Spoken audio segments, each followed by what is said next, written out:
మొదటి రౌండ్లో ఏదైతే కొన్ని అంశాలు లేవనెత్తానో ఫస్ట్ వాటికి సమాధానం చెప్పకుండా బ్రదర్ జాన్ పాల్ గారు సహజంగా ఏదైతే క్రైస్తవ ప్రచారకులు బయట ఓదర కొడతారో అవన్నీ టకటక కొన్ని రిఫరెన్స్లు లేకపోతే కొన్ని అసంబద్ధ వాక్యాలు బయట ప్రచారంలో కొన్ని ఓకదంపుడు మాటలు అన్నీ చెప్పుకుంటూ పోయారు. సరే, అందుట్లో భూమి శూన్యంలో ఉంది అని చెప్పారు. మరి యోబు గ్రంథంలో 38:4 నేను భూమికి పునాదులు వేసినప్పుడు నువ్వు ఎక్కడున్నావు అని అడుగుతున్నాడు. కీర్తన 104:5 భూమి ఎన్నటికీ కదలకుండానట్లు ఆయన దాని పునాదుల మీద స్థిరపరిచినని ఉంటుంది. అది భూమి ఎక్కడికి కదలలేదంట, పునాదుల మీద స్టాండర్డ్ చేశాడంట. భూమి యొక్క స్తంభములు యెహోవా వశం ఒక వాక్యం ఉంటుంది. మరి ఇవన్నీ కూడా ఏంటి అంటే సెల్ఫ్ కాంట్రడిక్షన్ ఉండకూడదు అని బైబిల్లో అలా ఉంటే దైవ గ్రంథం కాదని చెప్పి ఆయన చెప్పారు. ఆల్రెడీ ఈ కాంట్రడిక్షన్కి సంబంధించి కుప్పలు తెప్పలుగా ఉంటాయి. అసలు నేను సెల్ఫ్ కాంట్రడిక్షన్స్ అనే అంశం గురించి చెప్పాలనుకుంటే మినిమం 100 చెప్తాను బైబిల్లో ఉన్నవి. సరే, మనకి ఇప్పుడు అది ప్రయారిటీ కాదు కాబట్టి నేను బైబిల్ దేవుడి క్యారెక్టర్ గురించి నేను మాట్లాడదలుచుకున్నాను. తర్వాత ఆయన సర్వవ్యాపి, శాశ్వతుడు, సర్వజ్ఞాని, పరిశుద్ధుడు, ప్రేమస్వరూపి. అబ్బాబ్బా, నా జన్మ ధన్యమైపోయింది ఈరోజు ఆయన చెప్తుంటే. బైబిల్ దేవుడు అవునా, ఎవరి గురించి ఎవరా మహానుభావుడు అనుకున్నాను నేను. అంటే నాకు మరి ముఠానాయకుడు కదా ఆయన. సరే, ఆయన సర్వవ్యాపి అని చెప్పడం ద్వారా మరి తన కాళ్ళకి ఆయనే ఒక బంధం, తన మెడకి ఆయనే ఒక ఉచ్చు తగిలించుకున్నట్టుగా నాకు అనిపించింది. సర్వవ్యాపి అంటే ఏంటి అసలు మరి ఆయనకు అర్థం తెలుసో లేదో తర్వాత నేను చెప్తాను అది. ఆ తర్వాత సైంటిఫిక్ ఆధారాలు ఉన్నాయని కూడా చెప్పి ఇది కూడా పచ్చి అబద్ధం. అసలు బైబిల్కి సంబంధించి ఎలాంటి శాస్త్రీయపరమైన ఆధారాలు లేవు. అది కూడా నేను మీకు రాబోయేటటువంటి భాగాల్లో ఎక్స్ప్లెయిన్ చేయబోతున్నాను. బైబిల్ చదువుతుంటే ఒక వ్యక్తికి పశ్చాత్తాపం కలుగుతుంది అంటే మరి ఆయన వ్యక్తిగత అనుభవం అందరికీ జనరలైజ్ చేస్తున్నారు. నాకు బైబిల్ చదివితే జుగుచ్చగలిగింది. నేను బైబిల్ చదివే బయటకు వచ్చాను. అయితే నా రౌండ్లో నాకు కొంచెం టైం ఆయనకి వినియోగించి ఒక ప్రశ్న అడగదలుచుకున్నాను. జాన్ పాల్ గారు, మీరు ఇతర మత గ్రంథాల సాహిత్యం అంతా చదివారా? నేను భాస్కర్ రాజ్ గారి ఇంటర్వ్యూలో చెప్పాను, ఎందుకంటే సిగ్నేచర్ చెప్పాను. నేను యేసుప్రభుకి వచ్చిన తర్వాత మిగతా గ్రంథాలు చదివాను. అయితే ఏంటంటే వాటిని నేను వాటిని కోట్ చేయదలుచుకోవాలి. ఎందుకంటే నా పాయింట్ ఆఫ్ పక్కకి వెళ్తాను. మొత్తం అంతా చదివారు అంటే ఏవేవి తెలుసుకోవాలో వాటిని తెలుసుకున్నాను. నేను అడిగే స్ట్రైట్గా ఇస్లాం చదివాను, హిందూయిజం చదివాను. హిందూయిజం అంటే ఏం చదివారు? హిందూయిజంలో మీ ప్రామాణిక గ్రంథాలు ఉన్నాయి కదా, భగవద్గీత, భారతం, రామాయణం, వేదాలు, వీటిని చదివాను. మొత్తం చదివాను. ఏది ట్రాన్స్లేషన్లో చదివాను, మూల భాషలో చదవాలి నాకు తెలియదు. గూగుల్లో ఇవ్వబడినటువంటి ట్రాన్స్లేషన్లో చదివాను. బౌద్ధం చదివారా? బౌద్ధం చదవలేదు. జైనం, బౌద్ధం చదవలేదు. ఈ మేజర్గా అప్పుడు అంటే సరే, మీరు ఎంతవరకు చదివారు, ప్రామాణిక గ్రంథాలు చదివారా లేదా, చదివితే మీకు కరెక్ట్గా అర్థమైన లేదా, ఇవన్నీ నేను అడగట్లేదు, అది పక్కన పెట్టాను. కానీ మీరేమన్నారంటే ఇంకెక్కడా కూడా ఇది లేదు అన్నారు. అది తర్కశాస్త్రం ప్రకారం తప్పు ఆ స్టేట్మెంట్. ఎందుకంటే మీకు అసలు మీరు చదవలేదు. ప్రపంచంలో ఉన్న సాహిత్యం అంతా కూడా మీరు క్షుణ్ణంగా చదివేసి ఇంకెక్కడా కూడా ఇది లేదు అని చెప్పడానికి మీకు అర్హత వస్తుంది. కాబట్టి మీరు సహజంగా పాస్టర్లు చెప్పే ఓకదంపుడు మాటల్లో ఆ ప్రవాహంలో భాగంగా ఇంకెక్కడా కూడా ఇలాంటివి లేవు అన్నారు. తర్వాత ఇంకొక ఆశ్చర్యకరమైన కామెడీగా అనిపించిన విషయం ఏంటంటే బైబిల్ ఓల్డ్ టెస్ట్మెంట్ అనేది కేవలం ఇశ్రాయేలీస్కేనా, ఇందులో అబద్ధం ఆడకూడదు, వ్యభిచరించకూడదు అని ఉంది కదా, మరి భారతీయులకి అన్వయం కాదా? దీనికంటే చాలా ఉన్నతంగా బైబిల్ చెప్పకపోతే ఇక్కడ తెలియని పరిస్థితి ఏమీ లేదు. దీనికంటే చాలా ఉన్నతంగా, ఉదాహరణకి మీరు తల్లిదండ్రులని గౌరవించమో సన్మానించమో 10 కమాండ్మెంట్స్లో ఉంది. కానీ ఇక్కడ మాతృదేవోభవ, పితృదేవోభవ గౌరవించడం కాదు, వాళ్ళని దైవంతో సమానంగా మనం భావించాలి, వారిని పూజించాలి అనే భావన ఇక్కడ భారతదేశంలో ఉంది. కాబట్టి బైబిల్ వస్తే తప్ప ఇక్కడ తెలియని విషయాలు అంటూ లేవు. ఇంకా చెప్పాలంటే బైబిల్ కంటే చాలా గొప్పగా మాకు భర్తృహరి సుభాషితాలు, వేమన శతకాల్లో ఎన్నో నీతి వాక్యాలు ఉన్నాయి. బైబిల్ కంటే 100,000 రెట్లు పై స్థాయిలో ఉంటాయి. ఇంకా పురాణాలు, వేద సాహిత్యం దాకా వెళ్ళాల్సిన అవసరం కూడా లేదు. అయితే అదే ఓల్డ్ టెస్ట్మెంట్లో ఆ దేవతల విగ్రహాలు పగలగొట్టండి, ఆ బలిపేటాలను పడదోయండి, వాటి పేర్లు అక్కడ లేకుండా నశింపజేయండి అని అంటున్నారు. అంటే ఇది కూడా మీరు భారతదేశానికి అన్వయం చేద్దాం అనుకుంటున్నారా? మరి ఆ రెండు చూపించి అది కూడా మీరు పాత నిబంధనలు బైబిల్ దేవుడు చెప్పిందే కదా, విగ్రహారాధన నాకు అసహ్యము, ఆ విగ్రహాలన్నీ పగలగొట్టండి అనే వాక్యాలు కూడా అందులో ఉన్నాయి. కాబట్టి మీరు ఆ పరమత ద్వేషం ఏదైతే బైబిల్ దేవుడు చూపించాడో అది భారతదేశంలో ఇక్కడ అప్లై చేద్దాం అనుకుంటున్నారా అనేది నా ప్రశ్న ఇక్కడ. తర్వాత ఇక్కడ బైబిల్ 40 మంది రాశారు కానీ ఎక్కడ కూడా వాళ్ళకి మిస్కాలిక్యులేషన్ జరగలేదని చెప్పారు. ఇది పెద్ద అబద్ధం అండి. మీకు పాత నిబంధనలు తీసుకున్నా అసలు ఇదంతా ఎందుకు, రేపు జరగబోయే చర్చలో యేసు గురించి రాబోయే చర్చలో 4 సువార్తల్లో ఉన్నటువంటి కాంట్రడిక్షన్స్, ఒకే యేసు గురించి 4 సువార్తలు 4 సినిమాల్లాగా కనపడతాయి మనకి. ఇది వీళ్ళు నలుగురు చెప్తుంది ఒకే వ్యక్తి గురించే, 4 యేసులు ఉన్నారా అనే డౌట్ కూడా వస్తుంది, రేపు చర్చలో అది వస్తుంది. అలాగే మీకు పాత నిబంధనలో కూడా కాంట్రడిక్షన్స్, అంటే ఒకే దేవుడు, ఒకే యెహోవా వివిధమైన ప్రవక్తల ద్వారా, వేరు ప్రవక్తల ద్వారా వేరు రకాలుగా చెప్పాడు.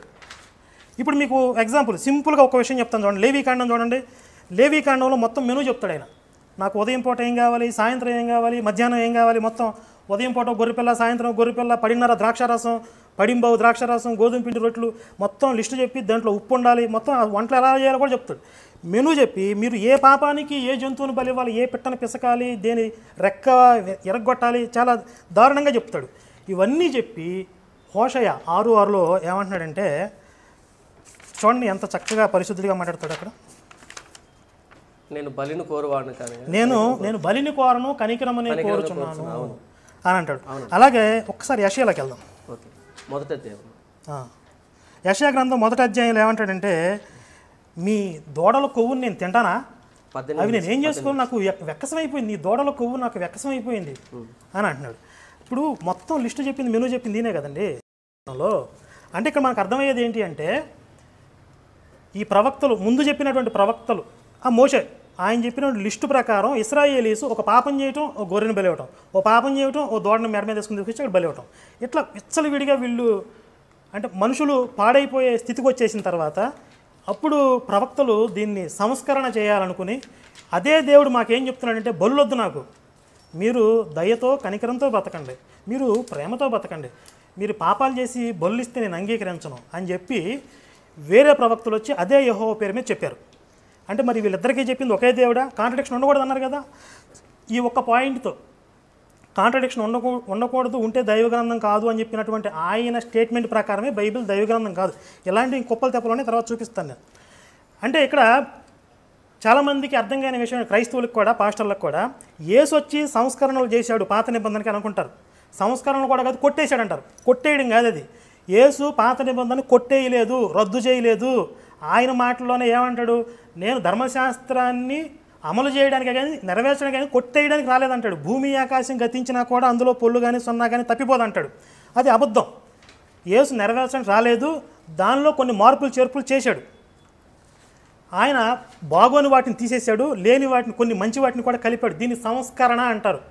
అంటే పాత వాటిని పూర్తిగా రద్దు చేయకుండా, పూర్తిగా కొత్త వాటిని చేర్చకుండా, ఉన్న వాటిలో మంచివి తీసుకుని కొత్తవి యాడ్ చేసుకుంటే దీన్ని సంస్కరణ అంటారు. యేసు ధర్మశాస్త్రాన్ని, పాత నిబంధనని సంస్కరించాడు. అందులో బాగున్నవి, నిన్ను వలె నీ పొరుగువారిని ప్రేమించుము, నీ దేవుడైన ప్రభువుని పూర్ణ హృదయంతో ఆరాధించుము, ఇవన్నీ కూడా అందరూ ఫాలో అవ్వడానికి ఎవరికి ఇబ్బంది ఉండదు. ఇలాంటివి ఉంచాడు.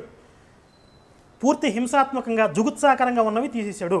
ఈ సంస్కరణలు యేసు దగ్గరకు కాదు, పాత నిబంధనలో ఉన్నటువంటి ప్రవక్తల దగ్గరే ప్రారంభమైంది. ఈ హోషయ కానీ యెషయా కానీ విచ్చలవిడిగా మారిపోయినటువంటి ఈ బలుల్ని ఖండిస్తూ వాళ్ళు కొన్ని సంస్కరణలు చేశారు. దీంట్లోనే, ఈ భాగంలోనే ఇంకొక ముఖ్యమైన పాయింట్, బైబిల్ దేవుడు ఏం చెప్తాడంటే, మీకు ఎవరికైనా సరే ఇశ్రాయేలీస్లో మీ భార్య మీద ఇష్టం తప్పిపోతే వాళ్ళకి పరిత్యాగ పత్రం రాసి పంపించేయచ్చు అని చెప్పాడు. మరి చాలా బాగుంది కదా ఆప్షను. అంటే మీకు అది చెప్తాను, ఒకసారి వినండి. ఆ రెఫరెన్స్ కూడా నేను ఒకసారి చదివినిపిస్తాను.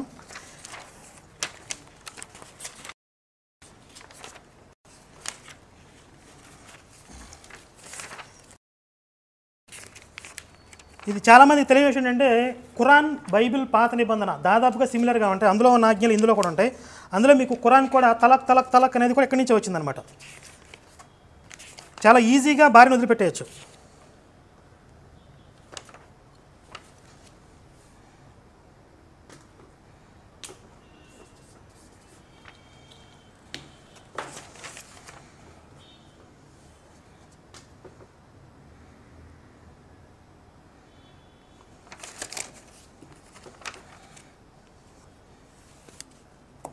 ద్వితీయోపదేశకాండం 24వ అధ్యాయం 1వ వచనం చూద్దాం ఒకసారి.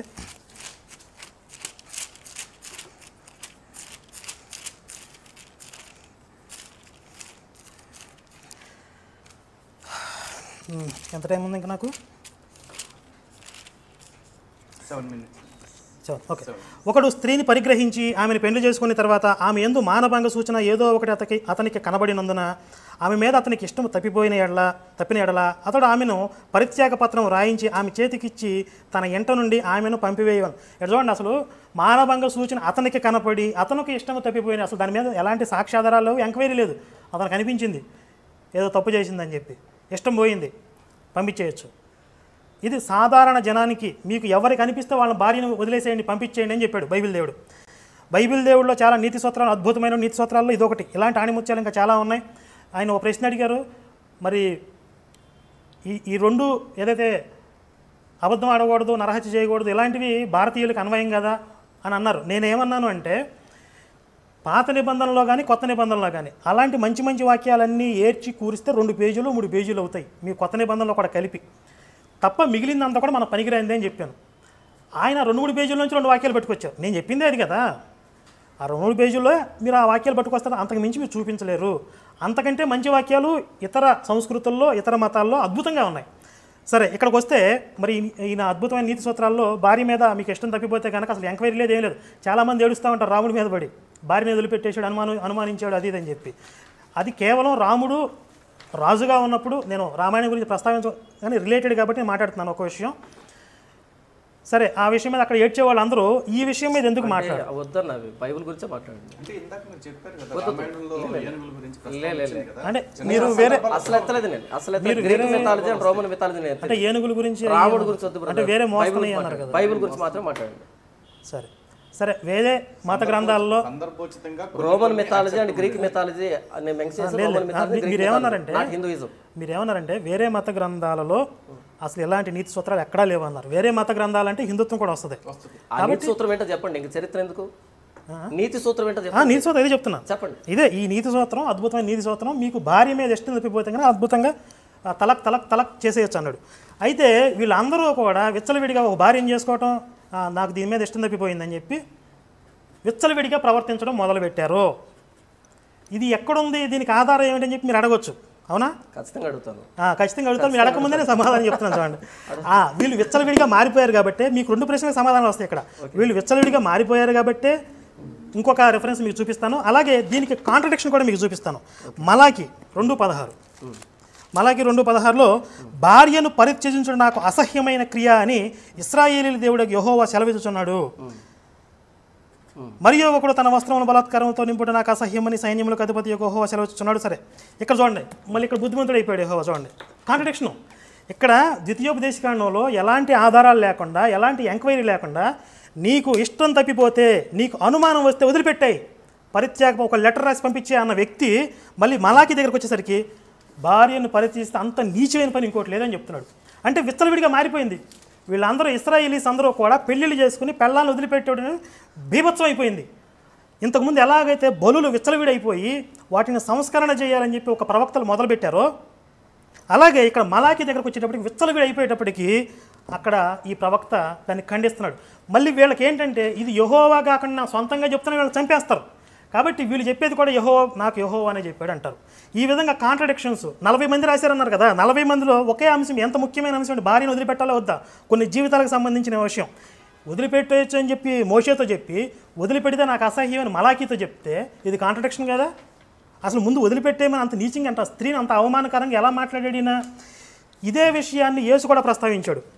ఒక పెద్దలు వచ్చి యేసుని, పురుషుడు తన భార్యకి పరిత్యాగ పత్రం రాసి పంపించేయచ్చని మోషే చెప్పాడు కదా, దీని గురించి నువ్వేమంటావు అంటే యేసు ఏమంటాడంటే, వ్యభిచార కారణమును బట్టి గాక మరి ఏ ఇతర కారణాల ద్వారా కూడా భార్యను విడిచిపెడితే ఆమె వ్యభిచారిణిగా చేసినట్టే అంటాడు. యేసు కూడా నొచ్చుకోకుండా, తాను నొప్పింపగా అన్నట్లుగా గుచ్చుకోకుండా, చెప్పకుండా చెప్తాడు. అంటే పూర్తిగా మోషే చెప్పిన దాన్ని తప్పు అంటే అక్కడే యేసుని కొడతారు. కాబట్టి ఆయన ఏం చెప్తాడంటే స్మూత్గా అంటకుండా చెప్తాడు. నేను చెప్పిన పాయింట్ ఇంతకుముందు మళ్ళీ గుర్తు చేస్తున్నాను. యేసు కంటే ముందే పాత నిబంధనలో సంస్కరణలు మొదలయ్యాయి. ఒకటి బలుల మీద, హోషయ యెషయా టైంకి వచ్చేటప్పటికి బలుల్ని ఖండించారు, విచ్చలవిడి అయిపోయింది. ఒకటి భార్యలను విడిచిపెట్టడం మీద, మలాకీకి వచ్చేటప్పటికి వాటిని ఖండించారు. యేసు వచ్చి సంస్కరణలు మొదలుపెట్టాడు, యేసు వచ్చి పాత నిబంధనలు కొట్టేశాడు. ఇది తెలియదు, బైబిల్ తెలియని చాలామంది క్రైస్తవులకి, పాస్టర్లకి ఈరోజు చెప్తున్నాను, నోట్ చేసుకోండి, మీకు బైబిల్ నేను బోధిస్తున్నాను ఈరోజు. తర్వాత కాంట్రడిక్షన్ లేదన్నారు ఇంతకుముందు, రెండు కాంట్రడిక్షన్ వచ్చినాయా, బల్లు గురించి, భార్యని విడిచిపెట్టడం గురించి. అయిపోయింది, సెల్ఫ్ స్టేట్మెంట్. సెల్ఫ్ కాంట్రడిక్షన్ అంటే దైవ గ్రంథం కాదు, బైబిల్ తేలిపోయింది. తర్వాత నేను ఇక మోషే దగ్గరికి వెళ్ళిపోతాను, మనకి ఇశ్రాయేలీస్ ప్రస్థానం దగ్గరికి వెళ్ళిపోదాం అక్కడికి. ఎందుకంటే నాకు అది చాలా ముఖ్యమైనటువంటి భాగం.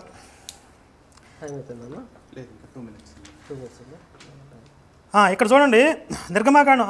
ఇంతకుముందు ఒక ప్రశ్న అడిగారు, ఇశ్రాయేలీస్కి యెహోవా అనే దేవుడు తెలియదని నువ్వు ఎలా చెప్తున్నావు అని ఆయన అడిగారు. నేను ఆల్రెడీ దానికి ఆన్సర్ ఇచ్చాను. 6వ అధ్యాయం, నిర్గమాకాండం 6వ అధ్యాయంలో వాళ్ళు నీ పేరు ఏంటని చెప్పి వాళ్ళు నన్ను అడిగితే నేనేం చెప్పాలంటే నా పేరు యెహోవా అని చెప్పు, మీ పుత్రుల దేవుడిని అని చెప్పు, నేను సర్వశక్తి గల దేవుడిని అని పేరును వాళ్ళకి పరిచయం అయ్యాను, కానీ యెహోవా అనే నా నామం వాళ్ళకి తెలియబడలేదు అని చెప్పారు. ఇంకొకటి ఆదికాండం 4:26 మరియు షేతునుకు కూడా కుమారుడు పుట్టెను, అతనికి ఎనోషు అని పేరు పెట్టెను, అప్పుడు యెహోవా నామమున ప్రార్థన చేయుట ఆరంభమైనది. చూడండి మళ్ళీ ఇంకో కాంట్రడిక్షన్.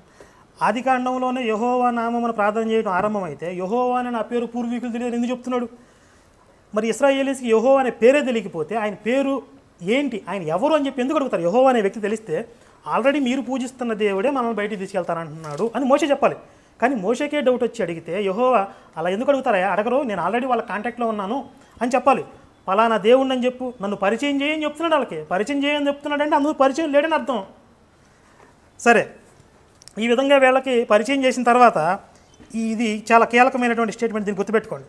నిర్గమాకాండం 3:17 ఐగుప్తు బాధలో నుండి పాలు తేనెలు ప్రవహించే దేశమునకు అనగా కనానీయులు, హిత్తీయులు, అమూరీయులు, పెరిజ్జీలు, దీనికంటే ముందు ఇంకొకటి ఉంది, నాకు ఎంత టైం ఉంది ఇంకా? 50 seconds.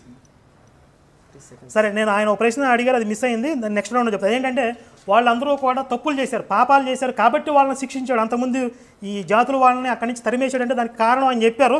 అది శుద్ధ అబద్ధం. దాని గురించి నేను 2 నిమిషాల్లో నెక్స్ట్ రౌండ్లో చెప్తాను. దీనికంటే ముందు ఐగుప్తు బాధలో నుండి నిర్గమాకాండం 3:17 కనానీయులు, హిత్తీయులు, అమూరీయులు, పెరిజ్జీయులు, హెవ్వీయులు, ఎబూసీయులను దేశమును మేము రప్పించదని సెలవిచ్చదని వారితో చెప్పము, మిమ్మల్ని అందరినీ కూడా చక్కగా ఇలా వెతికెళ్ళి అలా దేశంలో పెట్టేస్తానని చెప్పి నిర్గమాకాండం 3:17 చెప్పాడు.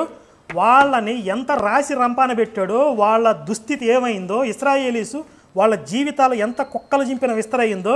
నాకు సహజంగా ఇశ్రాయేలీలు అంటే పరమ అసహ్యం, ఎందుకంటే వాళ్ళు కానీ వీళ్ళు ఇశ్రాయేలీసు వీళ్ళు పడిన బాధను చూసిన వాళ్ళ జాలేసింది. నాకు వివరాలను తర్వాత చెప్తాను. చెప్పచ్చు సార్, స్టార్ట్ చేయొచ్చు.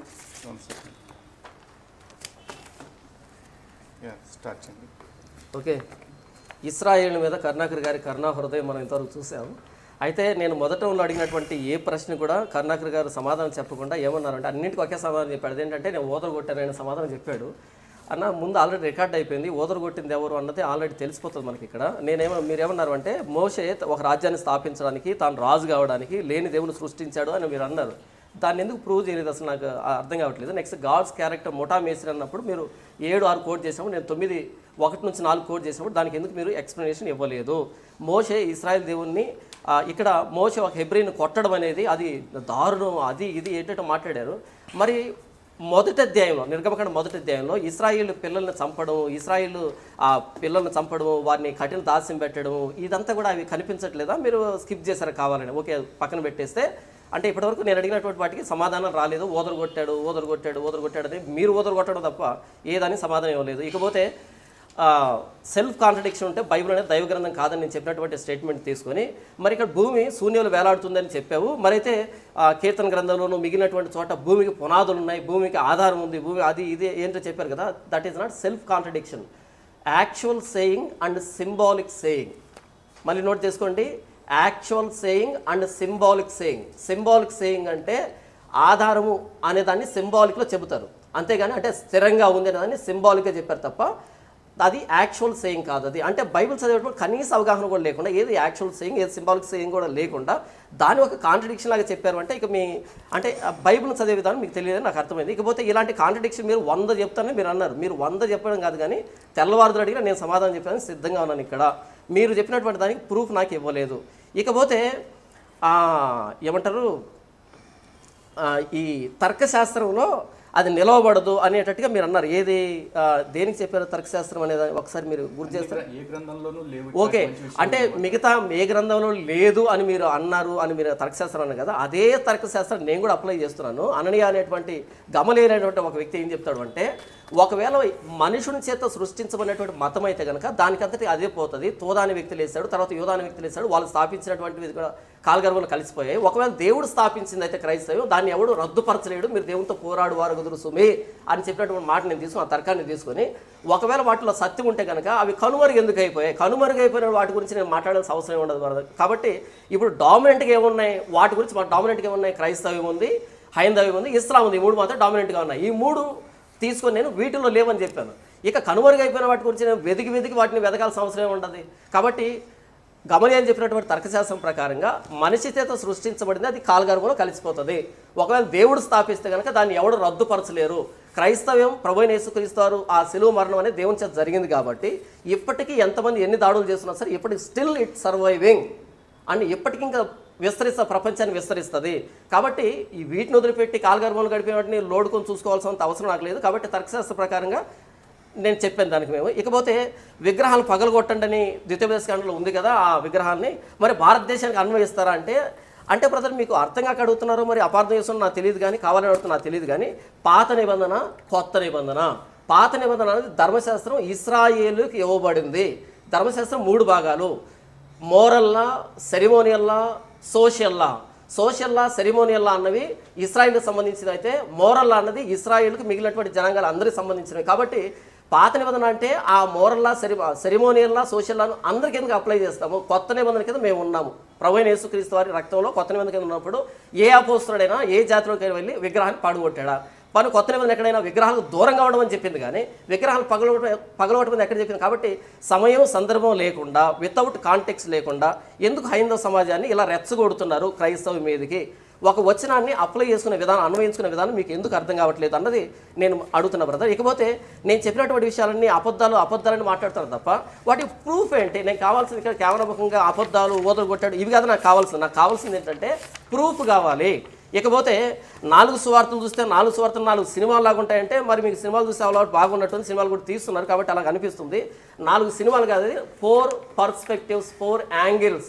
యేసుప్రభువు అర్థం చేస్తుంటే 4 కోణాలు అవి అంతే. ఒక క్యూబ్ ఉంటుంది, రూబీ క్యూబ్ ఉంటుంది కదా, దానికి 4 ముఖాలు ఉంటాయి. ఒకవైపు నా సమయాన్ని నేను వినియోగించుకున్నాను. నా సమయం ఇంకా నాకు 11 నిమిషాలు ఉంది, నేను స్టాప్ వాచ్ పెట్టుకున్నాను, నో ప్రాబ్లం. నా సమయంలో నేను ఏం చేస్తాను ఇక్కడ ఏంటంటే రూబీ క్యూబ్లో 4 సైడ్స్ ఉంటాయి, రెడ్, గ్రీన్, ఎల్లో ఉంటాయి కదా, అదంతా ఒకటే, 4 ముఖాలు అవి. అలాగే ప్రభువైన యేసుక్రీస్తు గురించి 4 కోణాల్లో 4 సువార్తికులు రాశారు కదా, 4 సినిమాలు కాదు అవి. అంటే ఎలా వీటిని మీరు మాట్లాడగలిగారు? అంత అంటే దైవ గ్రంథాలు మాట్లాడుతున్నప్పుడు ఎలా మాట్లాడతారు? తర్వాత లేవి కాండంలో ఆయన మెనూ ఇచ్చాడు అన్నారు, వంట ఎలా చేయాలని.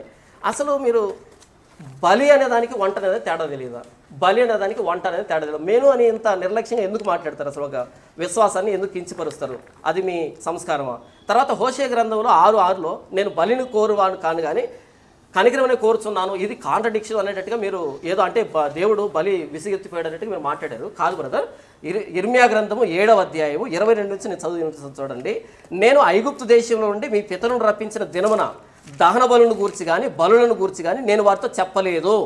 అట్టి వాటిని గురించి నేను ఏ ఆజ్ఞ ఇయ్యలేదు, ఈ ఆజ్ఞను మాత్రమే నేను వారికి ఇచ్చితిని. ఏదనగా నా మాటలు మీరు అంగీకరించిన ఎడల నేను మీకు దేవుణ్ణై ఉందును, మీరు నాకు జనులై ఉందురు, మీకు క్షేమం కలుగునట్లు నేను మీకు ఆజ్ఞాపించిన మార్గం అంతటి నడుచుకున్నాడు. దేవుడు చెప్పింది ఏంటంటే నేను మీ దేవుడిని, మీరు నా ప్రజలు, కాబట్టి నేను చెప్పిన మాట మాత్రం బ్రతకండి అని చెప్పాడు. బలుడు గురించి చెప్పలే ఆయన.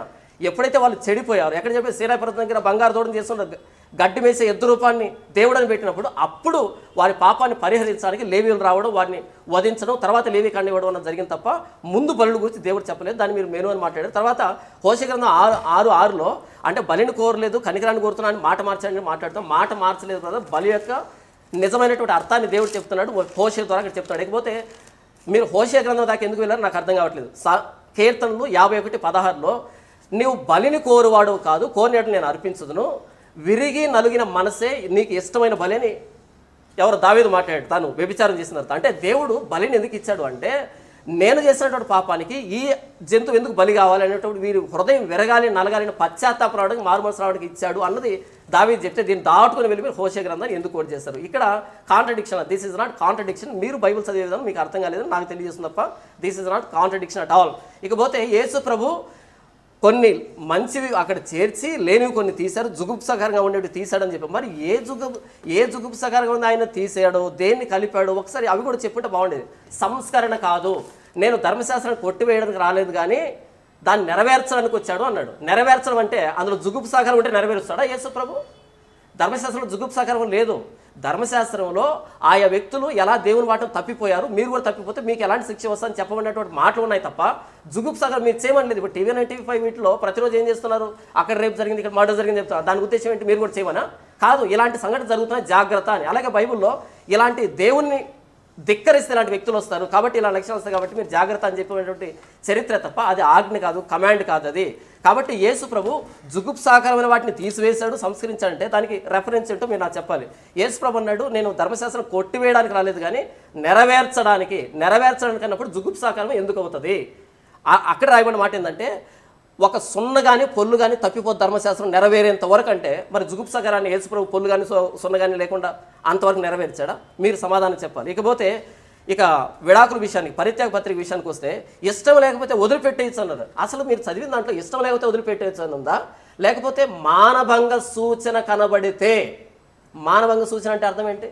మానభంగ సూచన కనబడితే ఇప్పుడు గొడవ కోర్టులలో కేసులు జరుగుతుంది అదే కదా, పెళ్లికి ముందు ఎవరితో అఫైర్ ఉందని అదే కదా జరుగుతూ ఉన్నది.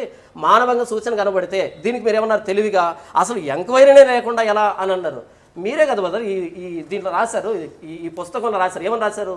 సంఖ్యాకాండము 5వ అధ్యాయంలో రాయబడింది ఏంటంటే ఒకడు స్త్రీని పరిగ్రహించిన తర్వాత ఆ స్త్రీ మీద రోషం వస్తే తాను ఏదో తప్పు చేసిందని, తాను విశ్వాసఘాతకమైన పని చేసినప్పుడు తనని ప్రత్యక్ష కూడా తీసుకుని రావాలి, నీళ్లు తాపించాలి. మీరు వెటకారంగా బురద నీళ్ళని ఇక్కడ రాశారు కదా, అంటే ఇప్పుడు ఇది చెల్లుబాటు అవుతుందని రాశారు.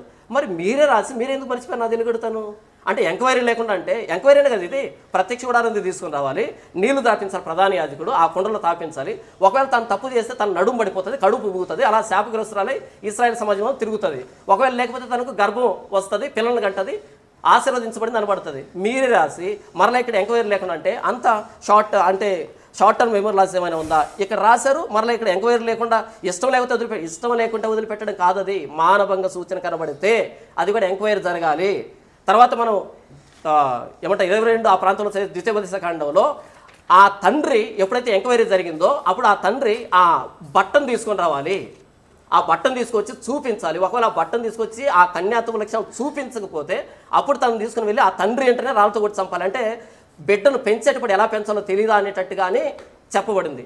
ఇంత స్పష్టంగా పరిత్యాగ పత్రిక గురించి రాయబడితే ఇష్టం వచ్చినట్టుగా, ఇష్టం లేకపోతే వదిలిపెట్టచ్చు అసలు ఎలా మాట్లాడతారు కదా? ఇంత అంటే మనం సమాజానికి ప్రాతినిధ్యం వహిస్తున్నాం కదా, ఎలా మాట్లాడితే మీరు అసలు? ఇకపోతే నేను అడిగిన దానికి మీరు రాముని పట్టుకొచ్చారు, నేను వద్దని చెప్పాను. తర్వాత తలాక్ అనేది బైబిల్ నుంచి వచ్చిందంట. ఎక్కడ వచ్చింది తలాక్ అని? బైబిల్ ఎక్కడి నుంచి వచ్చింది? ఎక్కడ అలాగుంది? అసలు భార్యను పరిత్యజించడం నాకు అసహ్యమైన పని మీరే మలాకి గ్రంథంలో చదివి వినిపించారు. అలా మీరే చదివిపించి మరలా తలాక్ అని బైబిల్లో ఉంది వచ్చిందంటే ముస్లిమ్స్ కొడతారు కదా బయటకు వెళ్తే, తలాక్ అనేది వాళ్ళ దాంట్లో ఇక్కడ బైబిల్లో కదా ఉండదండి. అంటే నేను చెప్తున్నాను మీకు అర్థమయ్యే భాషలో. ఇకపోతే మలాకి గ్రంథంలో అసహ్యమైన పని చెప్పాడు, ఇక్కడేమో ఇంకోటి చెప్పాడు, అది అగెయిన్స్ట్ అని అన్నారు. ఇది వివరిస్తున్నాడు అక్కడ. భార్యను పరిత్యజించడం నాకు అసహ్యమైన పని అని దేవుడు చెబుతున్నాడు అంటే భార్యను విడిచిపెట్టకూడదు, విడిచిపెట్టాలంటే వ్యభిచార సంబంధమైన కారణం ఉండాలని ఇంత స్పష్టంగా. అంటే దీన్నే వల్ల కాంట్రాడిక్షన్ మాట్లాడుతున్నారు. ఇకపోతే యెహోవా నామం అనేదే తెలియదు వాళ్ళకి అని ఒకచోట రాయబడింది. అలాంటప్పుడు యెహోవా నామను ప్రార్థన ఎలా చేశారు అనేటట్టు మీరు మాట్లాడారు. దానికి నేను ప్రారంభంలో చెప్పాను బ్రదర్, యెహోవా నామం అంటే జస్ట్ లెటర్స్ కాదు, అక్షరాలు కాదు అనేదాన్ని నేను చదివినిపిస్తాను. చూడండి, నిర్గమకాండం 33వ అధ్యాయం, నిర్గమకాండం 33వ అధ్యాయం 18 నుంచి. అతడు అంటే మోషే, దయచేసి నీ మహిమను నాకు చూపవనగా, దయచేసి నీ మహిమను చూపించని అడుగుతున్నాడు. అప్పుడు దేవుడు సమాధానం ఏం చెప్తున్నాడంటే, ఆయన నా మంచితనము అంతయు నీ ఎదుట కనబరిచెదను, యెహోవాను నామమును నీ ఎదుట ప్రకటించెదను. ఏంటంట? నా మంచితనం అంతా నీకు చూపెడతాను, నీకు కనబరుస్తాను. మంచితనం అనేది పేరా లక్షణమా గుణమా? గుణమది, లక్షణం అది. నా మంచితనం నీ ఎదుట కనబరుస్తాను, యెహోవా అనే నామాన్ని నీ ఎదుట ప్రకటిస్తాను. యెహోవా నామాన్ని ఆయన చెప్తున్నాడు కదా, మరలా ప్రకటించడం ఏంటి అంటే 34:6 వచనం చూడండి నిర్గమకాండం. అతని ఎదుట యెహోవా అతని దాటి వెళ్ళుచు, యెహోవా కనికరము, దయ, దీర్ఘశాంతము, విస్తారమైన కృపా సత్యములు గల దేవుడైన యెహోవా, ఆయన 1000 మందికి కృప చూపుచు దోషమును అపరాధమును పాపమును క్షమించును కానీ ఆయన ఏమాత్రమును దోషులు నిర్దోషులుగా ఎంచగా 3-4 తరముల వరకు తండ్రుల దోషం కుమారుల మీదకి కుమారుల మీదకి రప్పించును. ఇది ఆయన క్యారెక్టరు. యెహోవా అంటే పేరు కాదు, యెహోవా అంటే ఆయన క్యారెక్టర్, ఆయన లక్షణాలని ఇక్కడ నా నామాన్ని ప్రకటిస్తా అన్నాడు. ఇంత స్పష్టంగా చెప్పిన తర్వాత మరలా మొదటికి వచ్చి ఆ పేరు ముందే తెలుసు కదా అనేట్టుగా మీరు మాట్లాడుతున్నారు.